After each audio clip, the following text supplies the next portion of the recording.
Hey guys, this is Tranquil Flow with the Anti-Scam Token team.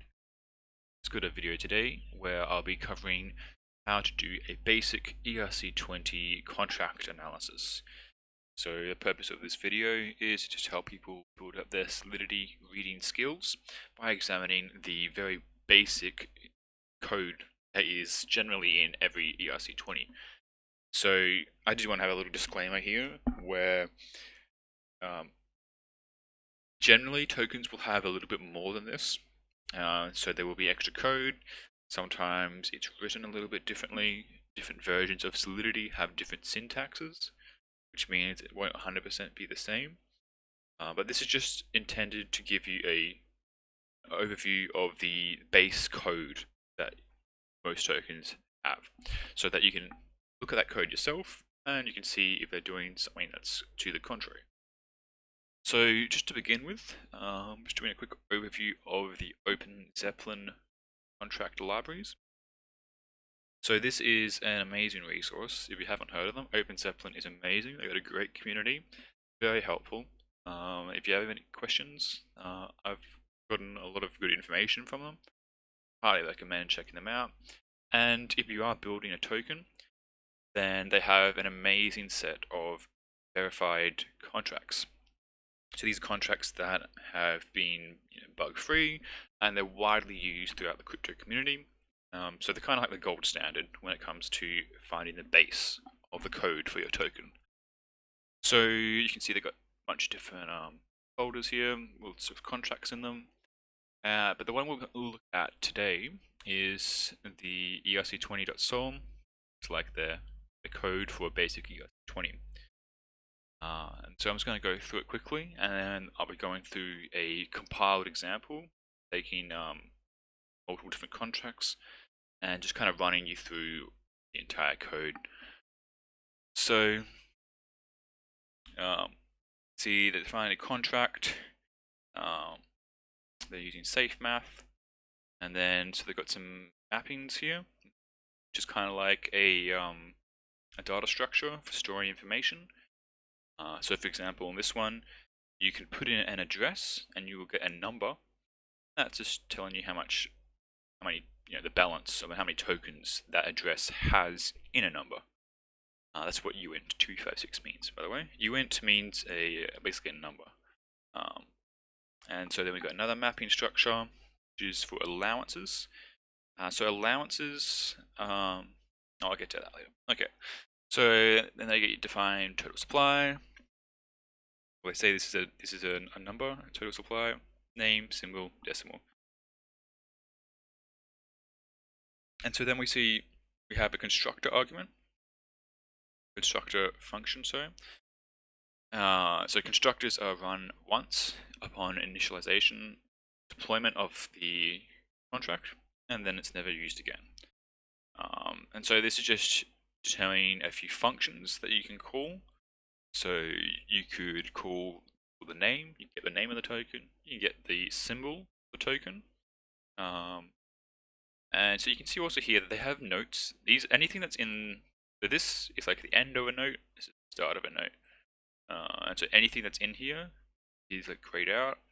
That's just basically text that is not part of the contract. It's just kind of extra notes to help you understand what the code is actually doing.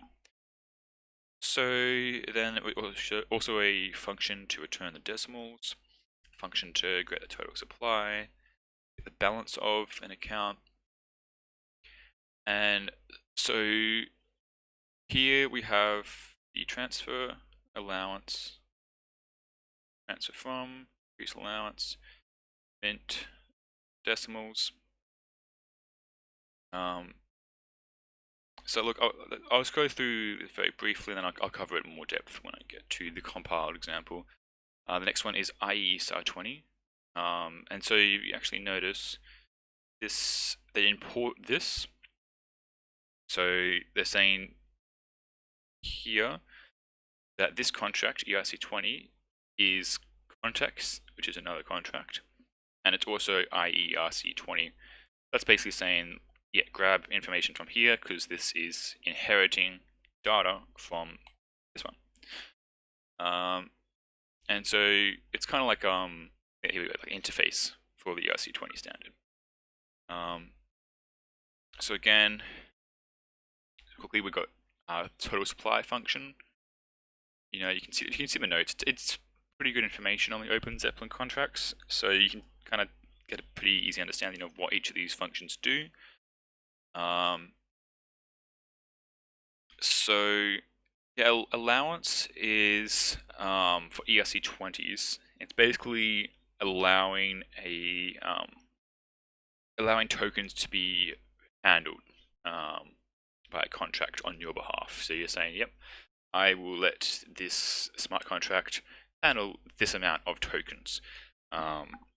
And so the most common way you would have seen this is when you're trying to sell tokens on Uniswap. You have to approve it first, and that's using this function here, approve. So allowance is checking how much has been approved, and so yeah, that's something you have to do for ERC20s. Other standards you don't have to do that, like ERC777.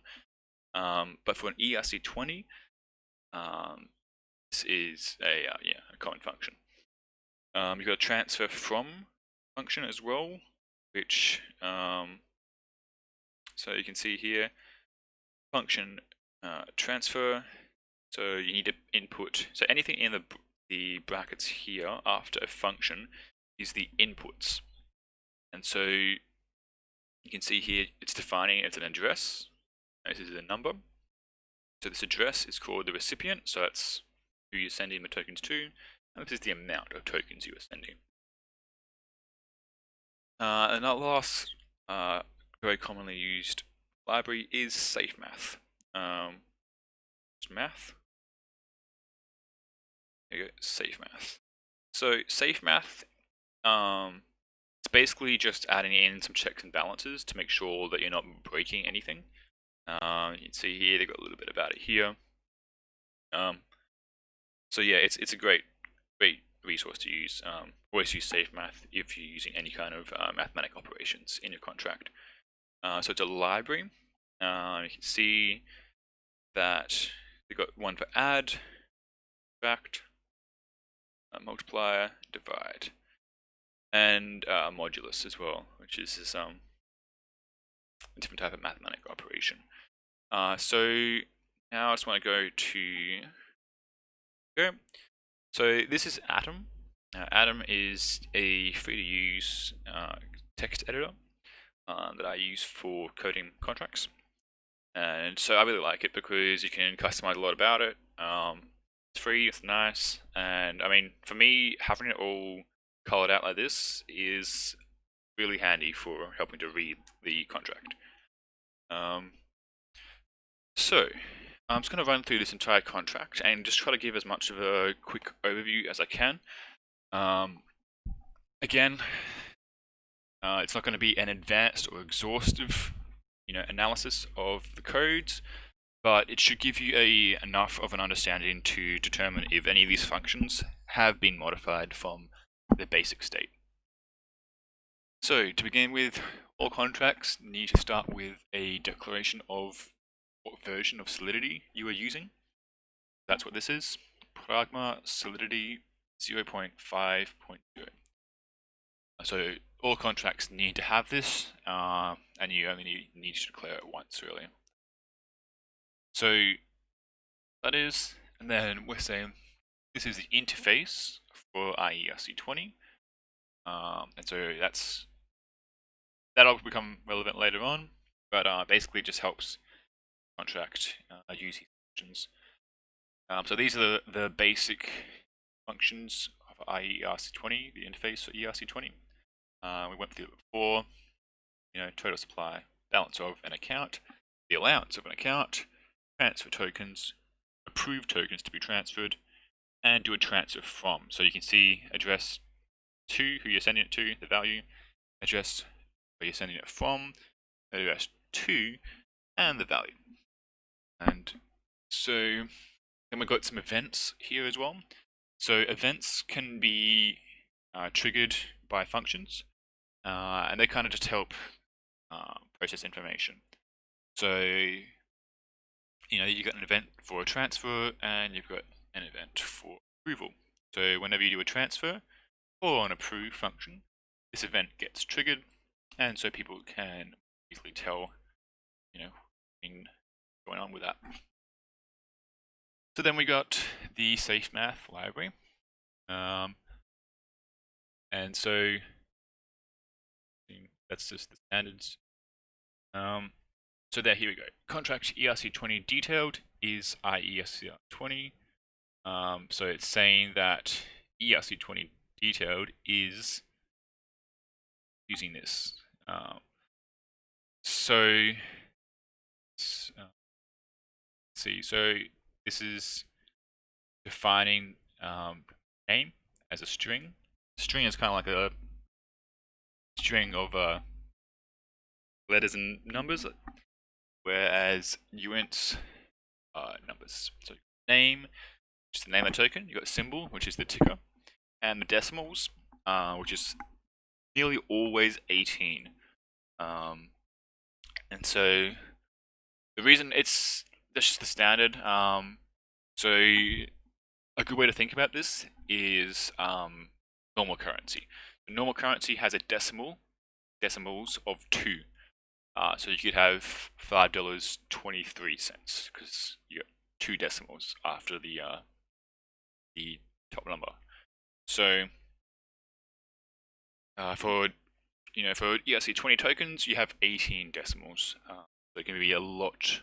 It can be divided a lot more. So contract example coin is ERC20 detailed. So this is inheriting from this, which is also inheriting from this. So that means that in this contract, I can actually call here we go. So function name, and it's returning underscore name, and underscore name is here, defined here. And in fact, this is copying from here, so it's a double up there. So you don't really probably don't need both. And so we've got a constructor argument here. So this is implementing the mint of the initial tokens. So you're saying, okay, we've got a token. It's going to have this name, this symbol, this decimals, and this will be the total supply. And because we have 18 decimals, you actually need to think about it like this. So anytime, so just say I wanted total supply to be 5. It would actually be 5, 1, 2, 3, 4, 5, 6, 9, 10, 11, 12, 13, 14, 15, 16, 17, 18. So that is 5 in this contract, because you have 18 decimals after it. So you can kind of think about it like that. 5.0 forever. 18 zeros. Yeah. So we'll just get rid of that. Okay, so it's a constructor. So there's no arguments in here, so you just run the function. Remember, anytime you have after a function, you have this. Anything in the brackets is the input. And so there's nothing in the brackets, there's no input. So this is saying that the public can see it, anyone can see it. So you can have different modifiers like private or internal.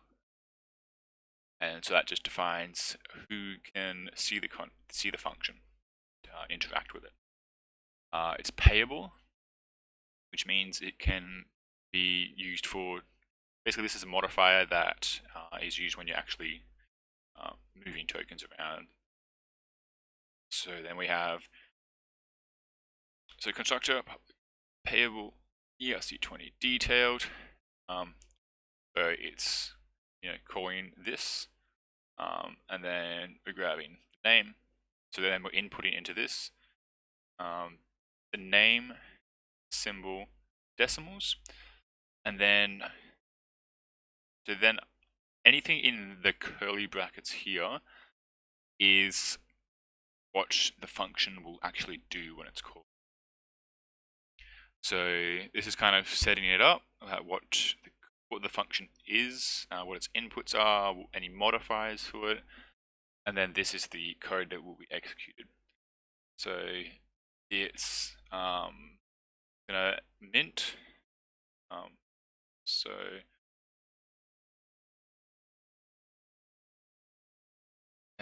it's gonna mint. Gonna mint to the message sender the total supply. So if we go to mint, so this is in the same contract. So it's actually calling this function here. So we're putting in an account and an amount. And so we have here a require statement.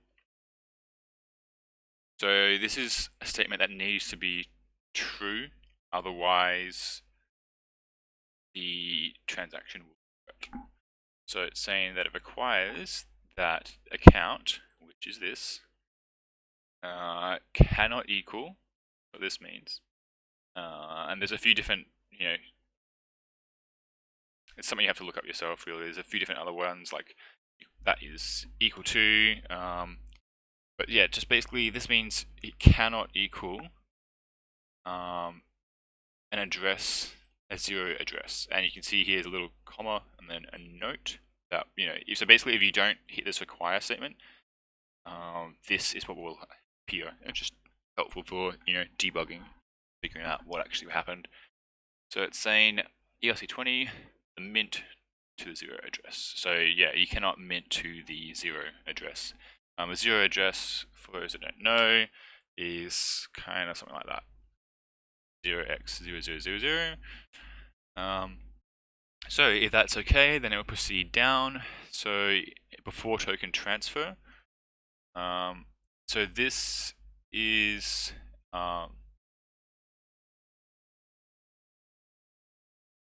so this is kind of a hook function, and basically what that means is anytime you're burning, minting, transferring, it runs this little this function here.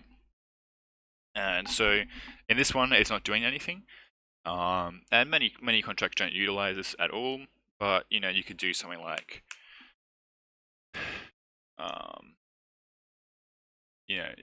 anytime you transfer a token, you need to require that the from this address that's going from cannot equal address. You could put it in a specific address here, and that would blacklist that address. So I can say whatever that is. Yeah, so that's what this little hook function is for.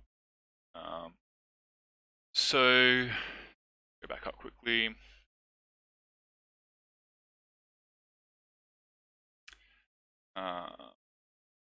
Okay, so mint. So it does the hook function, and then this is the meat of it. We got the total supply now equals total supply add amount. We're adding in, and the reason where you can just type in .add brackets amount is because of safe math. So we're adding in, and so basically this add the amount is however much has been minted. So you can see total supply has been changed to increase by however much has been minted, which makes sense, right? That's what minting does. And then the balances of this account now was whatever it was before, add in the amount of new tokens. And then we are emitting a transfer event. So whenever you see emit, that is linked to an event. And you remember at the start, there was an event for transferring when it gets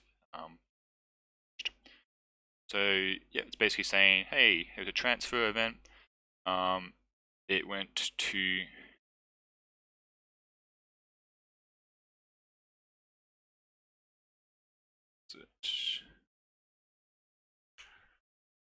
event transfer. Okay, so where did the transfer come from? Where did the transfer go to? And the value. And so go to the mint. It's transferring from the 0 address, because whenever you mint, that's where it comes from. And then it's going to the account that called this function, well, sorry, the account being put into here, and the amount. So if we go back again to the mint, so you can see that entire function is in this constructor argument, in this constructor. So you're minting and you're inputting the message sender and the total supply. So you can see that basically it's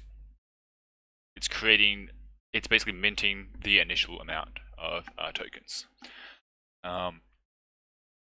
Hopefully that made sense. I'm just gonna keep going down and just kind of keep copying some information. So we've got some more modifiers here. So you can see here the purpose of this function is to return a name. And so it's returning underscore name. Where is that? Defined here. And so you can see in this constructor, you're actually defining the name symbol decimals. And that then gets stored in the variables, the state. Basically, when you have these numbers here, it's basically data on that contract. So, yeah, so name.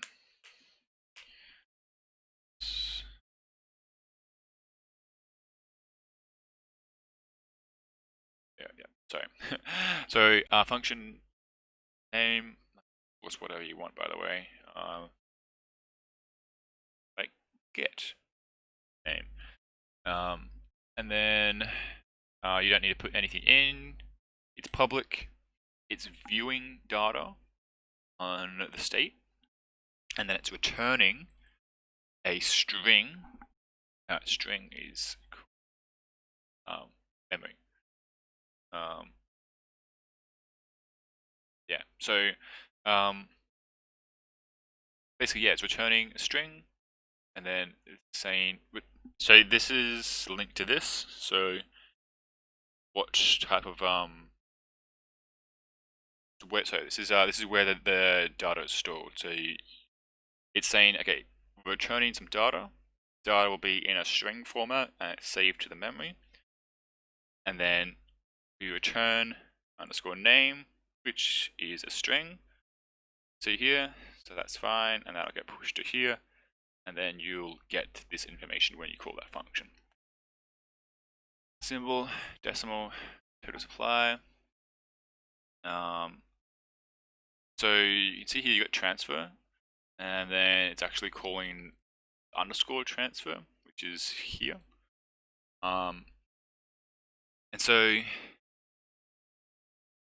okay, so first of all, minting is always something you need to be careful of. So, you know, you can just do a quick, and I've covered this in another video on how to check code for minting, so I don't want to go too much here. But yeah, just make sure you see where this is being the mint function is being used. Generally want to see that only being used in a constructor the start of the contract. However, many tokens do, of course, have minting as part of what they do. Yield farming comes to mind. Many yield farms mint tokens. So then, transfer function. This is something that you want to look out for. I have seen stuff like, well, for instance, it is possible to install another contract from OpenZeppelin. I'll quickly grab it up. So So this is the ownable contract. It basically lets people add in a modifier called onlyOwner. And then that means that only the owner or the person that first created the contract can then call specific functions. So it adds in a modifier. So just say I wanted to use this, I'd go grab this contract code, and then I would back to my text editor. I'd throw it in, I'd put it in somewhere here, and then I'd say 20 and ownable. And then go down to transfer function. And then, so what some contracts have done is that they then add in this only owner modifier, and that means only someone, only the owner of the contract can then transfer tokens. And so that's just something you want to look out for. That's a common one as well. Only owner modifiers. So this is just making sure that transferring from and to the 0 address, it's calling in that hook, and then so the balances of the sender is now equal to the balances before minus the amount being transferred. And you can see there's actually a little error message will throw if the transfer amount exceeds the balance. And then balances of the recipient then now equals however much has been sent, and then it emits a transfer event. Then burn function, which you can see it's removing the amount of tokens from the account. So you can see the balances of the account is now minus how much has been burned, and the total supply goes down. And this is calling in that mapping for. So balances. So it's inputting the address. It's getting however much the balance is for the address, and putting it out as a number. Okay, and then we've got the improve function as well. Yeah, so that's kind of a very basic overview of an ERC20 contract. Yeah, so I think I'll basically wrap it up now. So just as an overview, I just want to also stress that this is just a basic contract. It's very, very basic. But hopefully you got something from this. And it was a little bit informative, learned a little bit. For further information and viewing, I would highly, highly recommend the OpenZeppelin Contracts. Check them out. Talk to their community. They're really helpful. Honestly, great people over there. And you can also read the official Solidity documentation. Links in the comment and in the description. Yeah, and I'll be planning to do some more contract analysis soon. Very busy with things, guys, and we've got a lot on the horizon. It's looking really good. So thanks for listening, guys. Stay safe out there, and until next time, take care. See ya.